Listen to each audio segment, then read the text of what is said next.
Tezkor ob-havo ma'lumotlari. Assalomu alaykum hurmatli tomoshabin. O'zgidromet markazi 19-apreldan 26-aprel kunlariga bir haftalik ob-havo ma'lumotlarini e'lon qildi.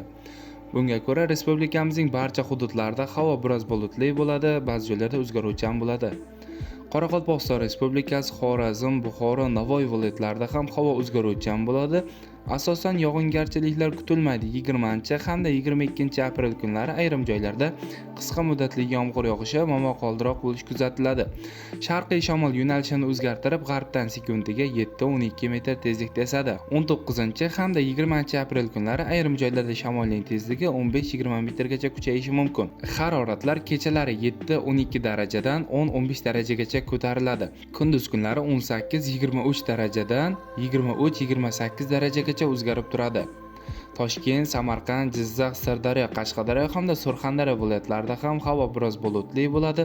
19, 22 hamda 24-aprel kunlari ayrim joylarda yomg'ir yog'ishi, momaqaldiroq bo'lish kuzatiladi.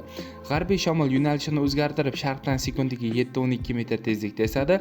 20 hamda 22-aprel kunlari ba'zi joylarda shamolning tezligi 15-20 metrgacha kuchayishi mumkin. Haroratlar kechalari 8-13 darajadan 13-18 darajagacha ko'tariladi. Kunduz kunlari 18-23 darajadan 25-30 darajagacha o'zgarib turadi. Respublikamizning vodiy hududlarida, ya'ni Andijon, Farg'ona, Namangan viloyatlarida ham havo o'zgaruvchan bo'ladi. 19-22-aprel kunlari ba'zi joylarda yomg'ir yog'ishi, momaqaldiroq bo'lish kuzatiladi.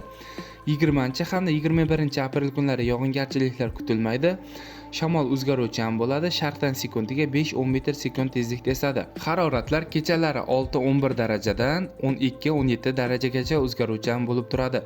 Kunduz kunlari 18-23 darajadan 25-30 darajagacha o'zgarib turadi.